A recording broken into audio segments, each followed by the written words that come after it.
संगरूर में मीडिया के साथ बातचीत करते हुए विजेंद्र सिंगला ने कहा, आरटीओ की मुख्यमंत्री के साथ मीटिंग हो चुकी है। जो उनकी बकाया राशि है वह सोमवार से रिलीज हो जाएगी। आज से पंजाब की सभी मंडियों में गेहूं की खरीद शुरू हो चुकी है। प्राइवेट स्कूल खोलने पर शिक्षा मंत्री ने कहा कि हम गाइडलाइन को फॉलो कर रहे हैं। जब तक कोरोना का प्रभाव कम नहीं होगा, स्कूल नहीं खुलेंगे। पंजाब सरकार बच्चों की सुरक्षा को देखते हुए ये फैसला ली है। पहले के मुकाबले इस बार कोरोना वायरस ज्यादा घातक है। पिछली बार के मुकाबले ज्यादा मौतें हो रही हैं। सरकार बच्चों के मामले में कोई रिस्क नहीं लेना चाहती। जिथे तक अज तो सरकार ने 10 तरीक का फैसला किया सी कि कनक की परचेज अज तो शुरू होनी है, उस दे उपर जो भारत सरकार वालों सीधी पेमेंट नूं लैके जो इशू सीगा, उस दे विच आड़तियां भरावां दे मन दे विच जो रोष सी, उस दे करके उन्होंने अपना धरना कल शुरू किया सी और उन्होंने हड़ताल की थी कि असीं परचेज नहीं करांगे। सरकार ने आड़ती वर्ग नूं भी विच इनवॉल्व करके परचेज ताकि जी डीबीटी होवे उह आड़ती वर्ग भी विच नाल सहमत रहन, उस दे नाल एक सिस्टम बनाया ताकि वो सारिਆਂ ਨੂੰ अपना परचेज ਦੇ ਵਿੱਚ ਇਨਵੋਲਵ ਕੀਤਾ ਜਾਵੇ, पेमेंट ਦੇ ਵਿੱਚ ਇਨਵੋਲਵ ਕੀਤਾ ਜਾਵੇ। ਤੇ ਆੜਤੀ ਵਰਗਾਂ ਦੀਆਂ 2-3 ਮੰਗਾਂ ਸੀਗੀਆਂ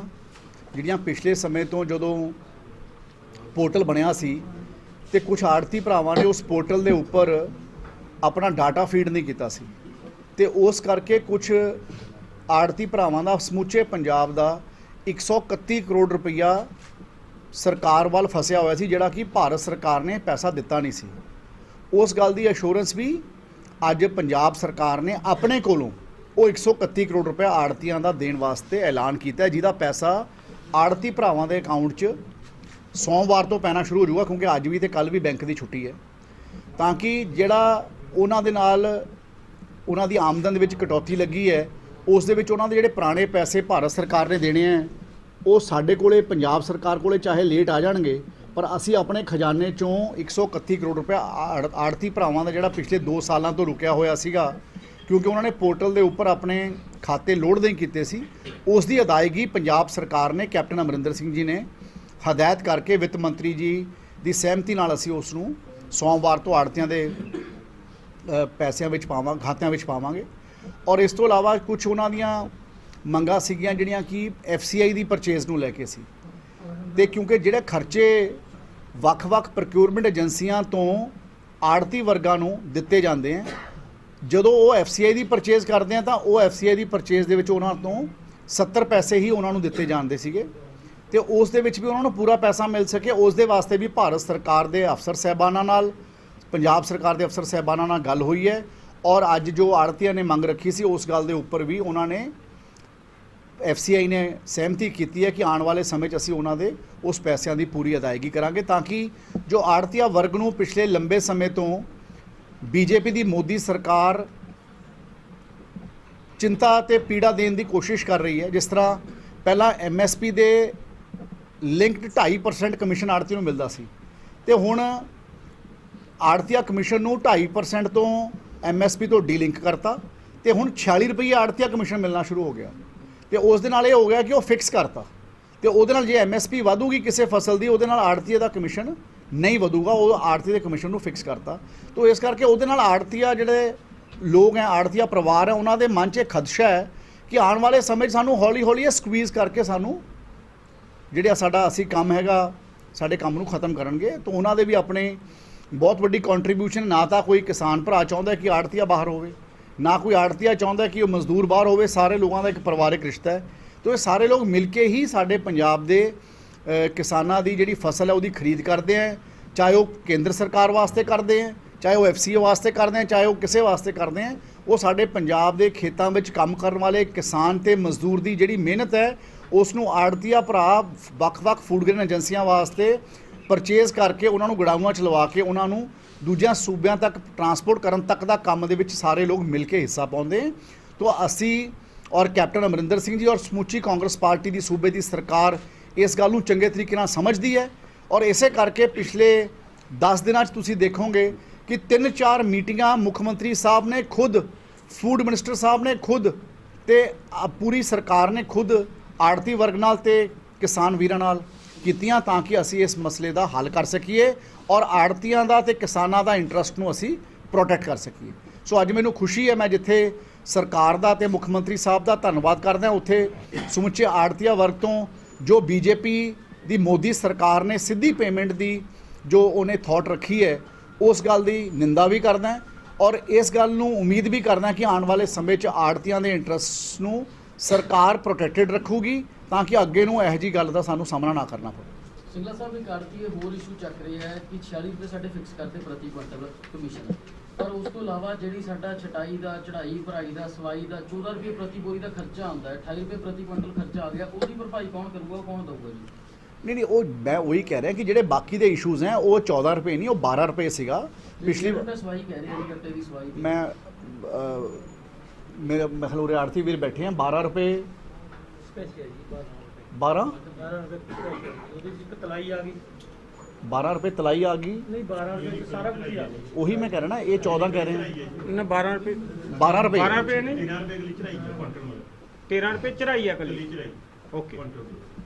तो इस करके ਜਿਹੜੇ ਵੀ ਆੜਤੀਆਂ ਵਰਗ ਦੇ ਨਾਲ ਰਿਲੇਟਡ ਮੁੱਦੇ ਪੰਜਾਬ ਸਰਕਾਰ ਨਾਲ ਨਾ ਉਹ ਅਸੀਂ ਸਾਰੇ ਉਹਨਾਂ ਵਾਸਤੇ ਹਾਜ਼ਰ ਹਾਂ, ਪਰ ਜਿੱਥੇ ਤੱਕ ਗਵਰਨਮੈਂਟ ਆਫ ਇੰਡੀਆ ਦੀ ਗੱਲ ਹੈ, ਬੀਜੇਪੀ ਦੀ ਸਰਕਾਰ ਦੀ ਗੱਲ, ਆਪਾਂ ਨੂੰ ਤਾਂ ਪਤਾ ਹੀ ਹੈ ਆਪਣੀ ਕਿਸਾਨੀ ਨੂੰ ਮਾਰਨ ਵਾਸਤੇ ਤੁਲੀ ਹੈ। ਕਿਸ ਤਰ੍ਹਾਂ 3 ਕਾਲੇ ਕਾਨੂੰਨਾਂ ਨੂੰ ਲੈ ਕੇ ਬੀਜੇਪੀ ਦੀ ਕੇਂਦਰ ਸਰਕਾਰ ਨੇ ਕਿਸ ਤਰੀਕੇ ਨਾਲ ਰਵੱਈਆ ਅਪਣਾਇਆ ਹੈ। ਤਾਂ ਇਸ ਕਰਕੇ ਉਹ ਆਪਾਂ ਨੂੰ ਸਭ ਨੂੰ ਪਤਾ ਹੈ ਕਿ ਉਹਨਾਂ ਦੀ ਮਨਸ਼ਾ ਕੀ ਹੈ, ਪਰ ਲੇਕਿਨ ਉਹਨਾਂ ਦੀ ਮਨਸ਼ਾ ਤੋਂ ਬਾਅਦ ਪੰਜਾਬ ਸਰਕਾਰ ਆਪਣੇ ਵੱਲੋਂ ਚਾਹੇ ਕਿਸਾਨੀ ਸੰਘਰਸ਼ ਦੀ ਗੱਲ ਆਈ, ਚਾਹੇ ਕਿਸਾਨਾਂ ਦੇ 3 ਕਾਲੇ ਕਾਨੂੰਨਾਂ ਦੀ ਗੱਲ ਆਈ, ਤੇ ਅੱਜ ਚਾਹੇ ਆੜਤੀਆਂ ਦੀ ਕਮਿਸ਼ਨ ਦੀ ਗੱਲ ਆਈ ਹੈ ਜਾਂ ਆੜਤੀਆ ਵਰਗ ਦੇ ਇੰਟਰਸਟ ਨੂੰ ਪ੍ਰੋਟੈਕਟ ਕਰਨ ਦੀ ਗੱਲ ਆਈ ਹੈ, ਕਾਂਗਰਸ ਪਾਰਟੀ ਦੀ ਸਰਕਾਰ ਸਭ ਨਾਲ ਚਟਾਨ ਵਾਂਗੂ ਖੜੀ ਹੈ, ਸੰਘਰਸ਼ 'ਚ ਵੀ ਖੜੀ ਹੈ, ਆੜਤੀਆਂ ਨਾਲ ਵੀ ਖੜੀ ਹੈ, ਮਜ਼ਦੂਰ ਨਾਲ ਵੀ ਖੜੀ ਹੈ, ਔਰ ਜੋ ਇਹ ਸਾਡਾ ਸਿਸਟਮ ਉਰੇ ਚੱਲਿਆ ਆਉਂਦਾ ਉਸ ਨੂੰ ਪ੍ਰੋਟੈਕਟ ਕਰਨ ਵਾਸਤੇ ਹਮੇਸ਼ਾ ਜ਼ੋਰਦਾਰ ਤਰੀਕੇ ਨਾਲ ਖੜੀ ਹੈ। ਆੜਤੀਆਂ ਨੇ ਆਪਣੀ ਸਟ੍ਰਾਈਕ ਖਤਮ ਕਰਤੀ ਤੇ ਜਿਹੜੀ ਮੰਡੀਆਂ ਵਿੱਚ ਫਸਲ ਆ ਗਈ ਉੱਥੇ ਬੋਲੀ ਸ਼ੁਰੂ ਹੋ ਰਹੀ ਹੈ। ਆਪਣੇ ਵੀ ਭਵਾਨੀਗੜ੍ਹ ਤੇ ਸੰਗਰੂਰ ਵਿੱਚ ਜਿਹੜੀ ਫਸਲ ਆਈ ਹੈ ਉਹਨਾਂ ਦੀ ਬੋਲੀਆਂ ਸ਼ੁਰੂ ਹੋ ਜੂਗੀ, ਤੇ ਜਿਹੜੀ ਸਾਡੀ ਸੰਗਰੂਰ ਦੀ ਮੰਡੀ ਹੈ ਇੱਥੇ 40 ਟਰਾਲੀਆਂ ਦਾ ਮਾਲ ਆਲਰੇਡੀ ਆ ਚੁੱਕਿਆ ਤੇ ਉਹਨਾਂ ਦੀ ਬੋਲੀ ਅਸੀਂ ਹੁਣ ਇਸ ਤੋਂ ਬਾਅਦ ਸ਼ੁਰੂ ਕਰਾਂ ਜਾ ਰਹੇ ਹਾਂ। ਮੈਂ ਤੇ ਡੀ ਸਾਹਿਬ ਨਾਲ ਹੈ ਤੇ ਇਸੇ ਤਰੀਕੇ ਨਾਲ ਸਮੁੱਚੇ ਪੰਜਾਬ ਦੀਆਂ ਜਿਹੜੀਆਂ ਮੰਡੀਆਂ ਵਿੱਚ ਜਿੰਨੀ ਵੀ ਫਸਲ ਆ ਗਈ ਹੈ ਉਹਦੀ ਅਸੀਂ ਬੋਲੀਆਂ ਸ਼ੁਰੂ ਕਰਾ ਰਹੇ ਹਾਂ ਤਾਂ ਕਿ ਪ੍ਰੋਕਿਉਰਮੈਂਟ ਸਮੂਥ ਚੱਲ ਸਕੇ। ਔਰ ਤੁਹਾਨੂੰ ਸਭ ਨੂੰ ਇਹ ਪਤਾ ਹੀ ਹੈ ਕਿ ਪਿਛਲੇ 4 ਸਾਲ 'ਚ ਕਾਂਗਰਸ ਪਾਰਟੀ ਦੀ ਸਰਕਾਰ ਨੇ 8 ਫਸਲਾਂ ਚੱਕੀਆਂ ਤੇ ਕਿਸੇ ਵੀ ਕਿਸਾਨ ਨੂੰ 24 ਘੰਟੇ ਤੋਂ ਬਾਅਦ ਮੰਡੀ 'ਚ ਰੁਕਣ ਦੀ ਲੋੜ ਨਹੀਂ ਪਈ। ਔਰ ਅੱਜ ਵੀ ਇਹ ਸਾਡੀ ਸਰਕਾਰ ਦਾ ਵਾਅਦਾ ਹੈ, ਕੈਪਟਨ ਅਮਰਿੰਦਰ ਸਿੰਘ ਜੀ ਦਾ ਵਾਅਦਾ ਹੈ ਕਿ ਆਉਣ ਵਾਲੇ ਜਿਹੜੀ ਆ ਫਸਲ ਜਿਹੜੀ ਇਸ ਸੀਜ਼ਨ 'ਚ ਆਉਣੀ ਹੈ ਉਹਦੇ ਵਿੱਚ ਵੀ ਅਸੀਂ ਆਪਣੇ ਕਿਸਾਨ ਨੂੰ ਤੇ ਆੜਤੀ ਨੂੰ ਤੇ ਲੇਬਰ ਵਾਲੇ ਨੂੰ ਹਰ ਤਰ੍ਹਾਂ ਦੀ ਉਹ ਸਹੂਲਤ ਦਾਂਗੇ ਤਾਂ ਕਿ ਉਹਨੂੰ ਮੰਡੀ ਵਿੱਚ ਜ਼ਿਆਦਾ ਦੇਰ ਰੁਕਣਾ ਨਾ ਪਵੇ। ਜੀ ਸਾਹਿਬ ਇੱਕ ਬਾਰਦਾਨੇ ਦਾ ਵੀ ਹੈ ਜੀ ਸਿੱਧੀ ਅਦਾਇਗੀ ਨੂੰ ਲੈ ਕੇ ਮਤਲਬ ਕਿ ਆੜ੍ਹਤੀਆਂ ਦੀ ਮੰਗ ਕਰਕੇ ਸਿੱਧੀ ਅਦਾਇਗੀ ਸਰਕਾਰ ਉਹਦੇ ਵਿੱਚ ਨਹੀਂ ਥੋੜ੍ਹਾ ਜਿਹਾ ਤੇ ਅਸੀਂ ਉਹ ਤਾਂ ਕਹਿ ਹੀ ਦਿੱਤਾ ਨਾ ਅਸੀਂ ਕਿ ਜਿਹੜੀ ਸਿੱਧੀ ਅਦਾਇਗੀ ਦਾ ਜਿਹੜਾ ਕਾਨੂੰਨ ਉਹਨਾਂ ਨੇ ਬਣਾਤਾ ਬੀਜੇਪੀ ਦੀ ਮੋਦੀ ਸਰਕਾਰ ਨੇ, ਉਹਦੇ 'ਚ ਅਸੀਂ ਆੜਤੀ ਨੂੰ ਵਿੱਚ ਇਨਵੋਲਵ ਰੱਖਾਂਗੇ, ਉਹਦਾ ਇੱਕ ਮੈਕੈਨਿਜ਼ਮ ਬਣਾਇਆ, ਉਹਨੂੰ ਅਸੀਂ ਇਨਵੋਲਵ ਕਰ ਰਹੇ ਹਾਂ। ਬਾਰਦਾਨੇ ਦਾ ਵੀ ਇਸ਼ੂ ਹੈ ਜੀ, ਸਮੱਸਿਆ ਆਉਂਦੀ ਹੈ ਜੀ, ਬਾਰਦਾਨੇ ਦਾ ਇਸ ਵਾਰ ਵੀ ਸਮੱਸਿਆ ਕਹਿ ਰਹੇ ਦੇਖੋ ਇਹ ਖਦਸ਼ਾ ਹੁੰਦਾ ਹੈ ਹਮੇਸ਼ਾ ਕਿ ਸਮੱਸਿਆ ਆਊਗੀ। ਕਈ ਵਾਰ ਜਦੋਂ ਤੁਸੀਂ ਇੰਨੀ ਬੜੀ ਪ੍ਰੋਕਿਉਰਮੈਂਟ ਕਰਨ ਜਾਂਦੇ ਹੋ ਤੇ ਤੁਹਾਨੂੰ ਵੀ ਪਤਾ ਹੈ ਕਿ ਜਿਹੜੀ ਬੋਰੀ ਹੁੰਦੀ ਹੈ ਜੂਟ ਦੀ ਉਹ ਬੰਗਾਲ 'ਚੋਂ ਆਉਂਦੀ ਹੈ, ਬੰਗਾਲ 'ਚ ਵੀ ਇਲੈਕਸ਼ਨ ਚੱਲ ਰਿਹਾ ਔਰ ਇਸ ਵਾਰ ਮੈਂ ਅੱਜ ਸਵੇਰੇ ਰਿਵਿਊ ਲੈ ਰਿਹਾ ਸੀ ਸਾਰੇ ਅਫਸਰ ਸਾਹਿਬਾਨਾਂ ਨਾਲ, 45% ਫਸਲ ਦਾ ਬਾਰਦਾਨਾ ਸਾਡੇ ਕੋਲ ਆਲਰੇਡੀ ਹੈਗਾ ਤੇ ਜਿਹੜਾ ਕਿ ਸਾਡੇ ਵਾਸਤੇ ਅਗਲੇ 5-7 ਦਿਨਾਂ ਵਾਸਤੇ ਸਾਡੇ ਵਾਸਤੇ ਹੈਗਾ ਤੇ ਸਾਨੂੰ ਪਤਾ ਹੈ ਕਿ ਅਗਲੇ 15 ਦਿਨਾਂ 'ਚ ਸਾਡੀ ਜਿੰਨੀ ਸਾਡੀ ਫਸਲ ਹੈ ਉਹ ਆ ਜਾਣੀ ਹੈ, ਗਲਟ ਆ ਜਾਣਾ ਤੇ ਅਸੀਂ ਉਸ ਦਾ ਜਿਹੜਾ ਬਾਕੀ ਰਿਮੇਨਿੰਗ ਬਾਰਦਾਨਾ ਉਹਦਾ ਵੀ ਇੰਤਜ਼ਾਮ ਵਾਸਤੇ ਕੱਲ੍ਹ ਵੀ ਅਸੀਂ ਆਪਣੀ ਇੰਟਰਨਲ ਮੀਟਿੰਗ ਕੀਤੀ ਹੈ, ਸਰਕਾਰ ਦੇ ਪੱਧਰ ਤੇ ਚੀਫ ਸੈਕਟਰੀ ਸਾਹਿਬਾਂ ਨੇ ਮੀਟਿੰਗ ਕੀਤੀ ਹੈ। ਜਿਹੜੇ ਜਗ੍ਹਾ ਤੇ ਲੇਟ ਅਰਾਈਵਲ ਹੋਊਗਾ ਜਿਹੜੇ ਜ਼ਿਲ੍ਹਿਆਂ ਦੇ ਵਿੱਚ ਉਹ ਜ਼ਿਲ੍ਹਿਆਂ 'ਚੋਂ ਬਾਰਦਾਨਾ ਸਾਡੇ ਜ਼ਿਲ੍ਹਿਆਂ ਵਿੱਚ ਟਰਾਂਸਪੋਰਟੇਸ਼ਨ ਕਰਨ ਵਾਸਤੇ ਵੀ ਸਰਕਾਰ ਨੇ ਪਲਾਨ ਬਣਾਇਆ ਹੈ ਤਾਂ ਕਿ ਕਿਸੇ ਜ਼ਿਲ੍ਹੇ ਦੇ ਵਿੱਚ ਫਸਲ ਰੁਕੇ ਨਾ। ਜੇ ਬਾਰਦਾਨਾ ਹੋਊਗਾ ਤਾਂ ਹੀ ਅਸੀਂ 24 ਘੰਟੇ 'ਚ ਕਿਸਾਨ ਦੀ ਫਸਲ ਚੱਕਾਂਗੇ। ਤੋਂ ਇਸ ਕਰਕੇ ਸਾਡਾ ਕਮਿਟਮੈਂਟ ਹੈ ਕਿ ਅਸੀਂ ਫਸਲ ਨੂੰ 24 ਤੋਂ ਘੰਟਿਆਂ ਦੇ ਵਿੱਚ ਅਸੀਂ ਕਿਸਾਨ ਨੂੰ ਵਿਹਲਾ ਕਰਨਾ ਤੇ ਅਸੀਂ ਉਸ ਕਮਿਟਮੈਂਟ ਨੂੰ ਪੂਰਾ ਕਰਾਂਗੇ। 45% ਪੂਰੇ ਪੰਜਾਬ ਦਾ ਡਾਟਾ ਜਾਂ ਜ਼ਿਲ੍ਹੇ ਦਾ ਜੀ? ਨਹੀਂ ਮੈਂ ਜ਼ਿਲ੍ਹੇ ਦੀ ਗੱਲ ਕਰ ਰਿਹਾ ਜ਼ਿਲ੍ਹਾ ਸੰਗਰੂਰ ਨਹੀਂ, ਮੈਨੂੰ ਪ੍ਰਾਈਵੇਟ ਸਕੂਲ ਕੀ ਕਹਿ ਰਹੇ ਮੈਂ ਪ੍ਰਾਈਵੇਟ ਸਕੂਲਾਂ ਦੇ ਕਿਸੇ ਜਥੇਬੰਦੀ ਦੀ ਕੀ ਐਲਾਨ ਹੈ ਮੈਂ ਉਹ 'ਤੇ ਕਮੈਂਟ ਨਹੀਂ ਕਰਨਾ ਚਾਹੁੰਦਾ, ਪਰ ਪੰਜਾਬ ਸਰਕਾਰ ਨੇ, ਕਾਂਗਰਸ ਪਾਰਟੀ ਦੀ ਸਰਕਾਰ ਨੇ ਅਗਰ ਪੰਜਾਬ ਦੇ ਵਿੱਚ ਸਕੂਲਾਂ ਨੂੰ ਬੰਦ ਕੀਤਾ ਉਹ ਸਿਰਫ ਤੇ ਸਿਰਫ ਆਪਣੇ ਪੰਜਾਬ ਦੇ ਬੱਚਿਆਂ ਦੀ ਸੇਫਟੀ ਤੇ ਸਿਕਿਉਰਿਟੀ ਨੂੰ ਦੇਖਦੇ ਹੋਏ ਅਸੀਂ ਬੰਦ ਕੀਤਾ। ਸਾਡਾ ਹੋਰ ਕੋਈ ਮਕਸਦ ਨਹੀਂ, ਸਾਡਾ ਹੋਰ ਕੋਈ ਮੁੱਦਾ ਨਹੀਂ। ਅਸੀਂ ਸਕੂਲ ਖੋਲ੍ਹਣਾ ਚਾਹੁੰਦੇ ਹਾਂ ਪਰ ਲੇਕਿਨ ਜਦੋਂ ਸਾਨੂੰ ਕੋਵਿਡ ਦੀਆਂ ਗਾਈਡਲਾਈਨਸ ਠੀਕ ਲੱਗਣਗੀਆਂ ਉਦੋਂ ਬਾਅਦ ਸਰਕਾਰ ਆਪਣੇ ਵੱਲੋਂ ਸਰਕਾਰੀ ਸਕੂਲ ਤੇ ਪ੍ਰਾਈਵੇਟ ਸਕੂਲ ਖੋਲ੍ਹਣ ਦੀ ਹਦਾਇਤ ਕਰੂਗੀ। ਜੇ 12 ਨੂੰ ਖੋਲਦੇ ਨੇ ਕੋਈ